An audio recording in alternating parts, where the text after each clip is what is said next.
Dans une époque où le mot défile à la vitesse du numérique et où les règles du langage semblent vaciller sous le coup des innovations technologiques, Radio Classe se positionne comme un rempart pour les amoureux de la langue française et le passionné de la rigueur grammaticale. De la grammaire à l'orthographe, de la conjugaison au vocabulaire, de la prise de parole en public à l'écriture, chaque épisode est une invitation à réfléchir sur la langue dans ses usages anciens et modernes.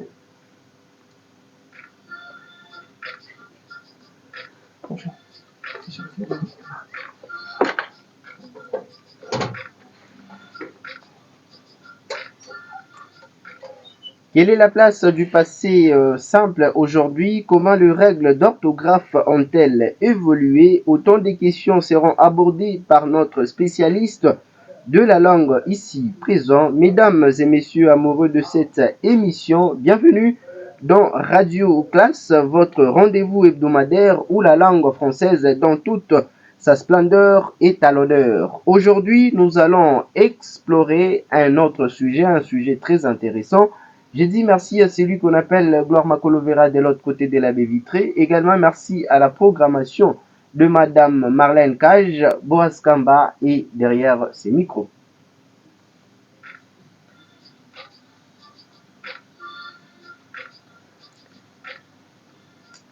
Voilà, il va nous parler d'un très bon sujet comme je venais à peine de le dire dans mon entame. Il s'agit là d'un habitué, mais qui a fait belle lurette, qui ne s'est pas présenté dans ces beaux cadres. Mais Diatique, la dernière fois qu'on a eu à traiter, je pense on avait traité un sujet en rapport avec l'infinitif. Je crois que c'est l'emploi de l'infinitif, quelque chose de ce genre, si j'ai une très bonne mémoire ou encore des subjonctifs. Bon, en tout cas. Et effectivement, c'était sur l'emploi de des modes, voilà. À savoir les modes conditionnels et les modes subjonctifs. Alors, monsieur Héritier, bonjour et bienvenue. Bonjour, merci, monsieur Boaz Kamba. Vous allez bien? Nous tenons par la grâce de Dieu.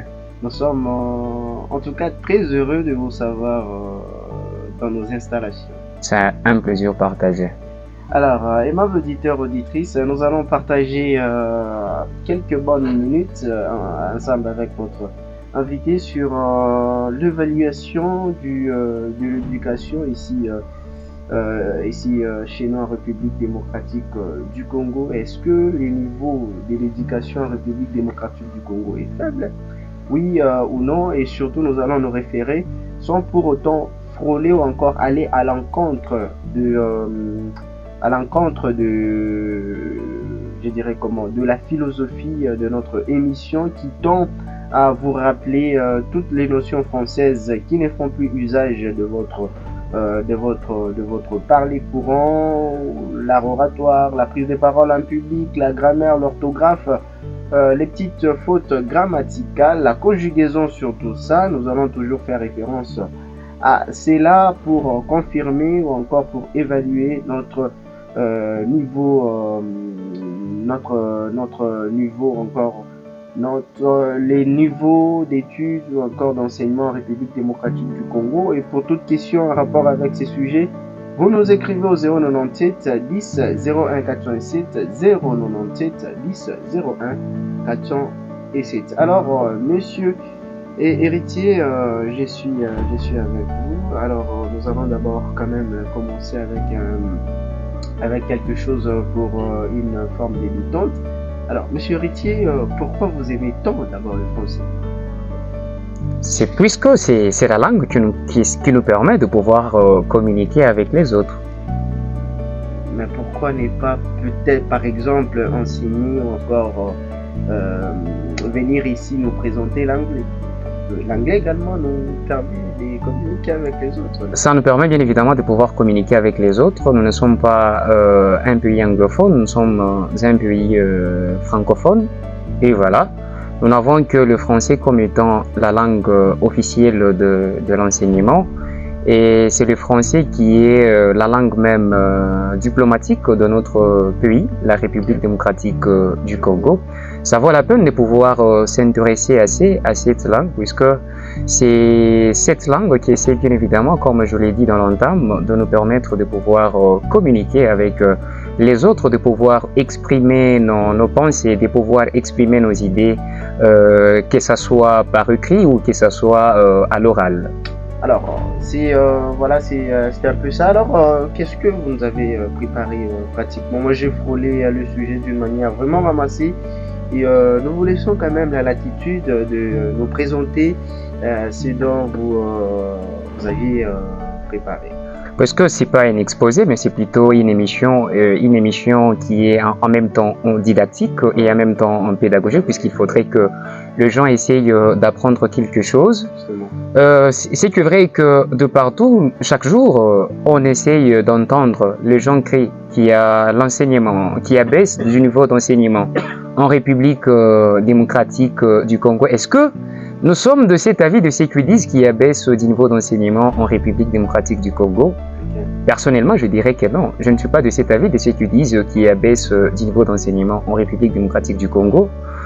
Certains diraient peut-être que c'est une affirmation un peu des trop, mais je m'assume. Pourquoi? Puisque ceux qui disent qu'il abaisse du niveau d'enseignement en République démocratique du Congo, ce sont des gens qui font un peu des conclusions qui sont absurdes. Absurdes pourquoi? Et ubuesques pourquoi? Puisque ceux qui disent, ce sont généralement des gens qui ont un certain niveau de formation. Ils sont soit licenciés, ils sont soit docteurs. Oh, vous savez très bien que celui qui est à l'école maternelle, il est moins informé que celui qui est à l'école primaire. Et celui qui est à l'école primaire est moins informé aussi que celui qui est à l'école secondaire.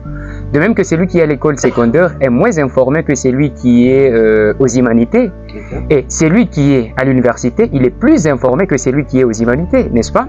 De même qu'un assistant ou par exemple, un master, il est plus informé qu'un licencié, ok?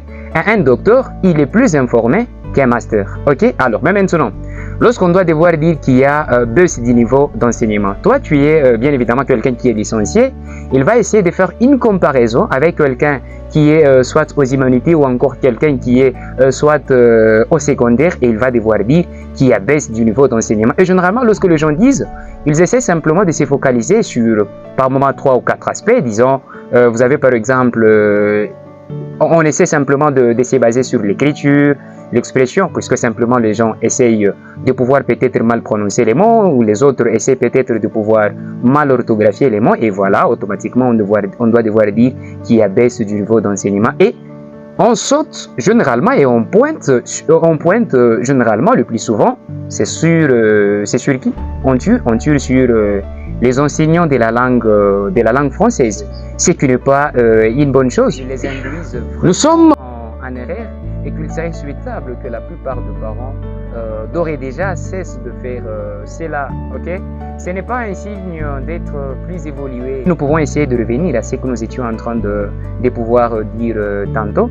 Ce n'est pas puisque l'école ne forme pas seulement les gens pour pouvoir parler, l'école ne forme pas simplement les gens pour pouvoir écrire. Ça, ce sont ce qu'on appelle les ABC de la formation, les ABC de l'instruction, et ce sont même les missions principales de l'école primaire. Vous savez, quand on essaye un peu de pouvoir observer, il y a une certaine expression, les élèves d'aujourd'hui.